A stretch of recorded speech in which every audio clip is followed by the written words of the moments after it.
El primero es cuáles son las principales diferencias entre las variables conocidas y las no conocidas. Las conocidas se subdividen en variable de tiempo, en constantes y parámetros del modelo. Sus valores son conocidos e introducidos al inicio de la simulación y no cambian durante esta. Las variables de estado, por lo tanto, no se calculan mediante las ecuaciones de modelo, sino integrando numéricamente sus derivadas. Las desconocidas, en cambio, son aquellas que deben calcularse evaluando las ecuaciones del sistema y pueden ser variables mudas introducidas en situación de las dependencias de tiempo, se representan mediante el prefijo der, y las variables restantes no se consideran como variables de estado. Sin embargo, su valor depende del instante en que son evaluadas las otras variables. Bueno, la siguiente cuestión es ¿cuál consideras que es la principal función de la singularidad estructural justificada? Consiste en hacer la comprobación donde el modelo no será estructuralmente singular. Su justificación es que debe contener el mismo número de ecuaciones variables desconocidas. Cada variable desconocida debe alinearse a una ecuación donde aparezca y que no se haya emparejado otra de las variables desconocidas. Bueno, el siguiente punto es describir el funcionamiento de la variable DERX. Puedes utilizar métodos para explicación. Bueno, encontré esto en línea. En el contexto de casualidad computacional, la variable DERX representa la derivada de una variable de estado por respecto al tiempo, x al respecto al tiempo, es decir, la tasa de cambio de dicha variable. Su función principal es establecer la relación causal entre el estado actual del sistema y su evolución futura. Durante la simulación, el modelo computacional calcula drx a partir de las ecuaciones del sistema y con este valor determina cómo se modificará x en el siguiente instante de tiempo.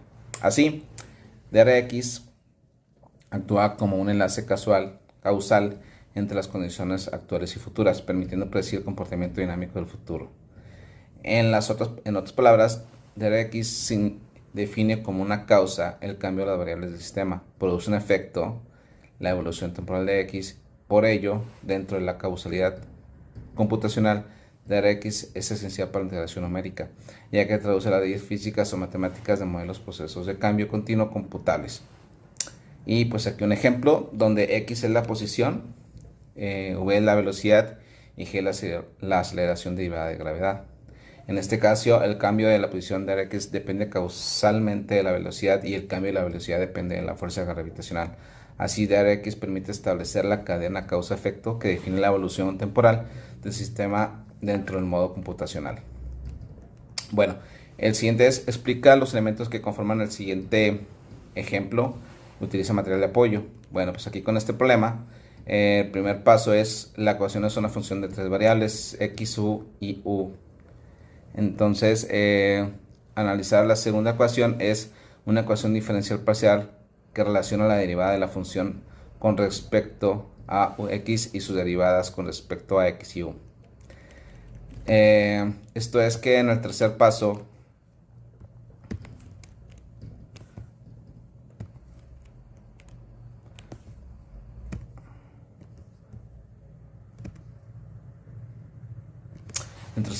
y cuarta ecuación son una representación alternativa de las dos primeras ecuaciones, donde se utiliza la notación de derivadas. La primera ecuación define una función, mientras que en la segunda es la ecuación asociada, la cual es una condición necesaria para que la función sea extremo del funcional. Las últimas dos ecuaciones son una notación compacta para las mismas relaciones, probablemente en el contexto de la teoría de grupos de Lie aplicados a ecuaciones diferenciales. En realidad esta materia es muy interesante, sin embargo sí se requiere un poquito más de tiempo y comunicación dual. ¿Qué son y para qué sirven los lazos algebraicos? Se trata de las ecuaciones DAE. Estos pueden ser lineales cuando tocas sus variables desconocidas, actúan de manera lineal en las ecuaciones modelo, o no lineales cuando al menos una de las variables actúa de esta forma. Sirven para describir relaciones físicas o matemáticas que ocurren de manera instantánea. Explica el funcionamiento, la siguiente pregunta, y planteamiento de la selección de las variables del estado. Es elegir las variables más adecuadas con el fin de aumentar la precisión de las evaluaciones. Sus formas para lograrlo son manipulación del sistema DAE, selección dinámica por el entorno de modelado y selección por el desarrollo del modelo.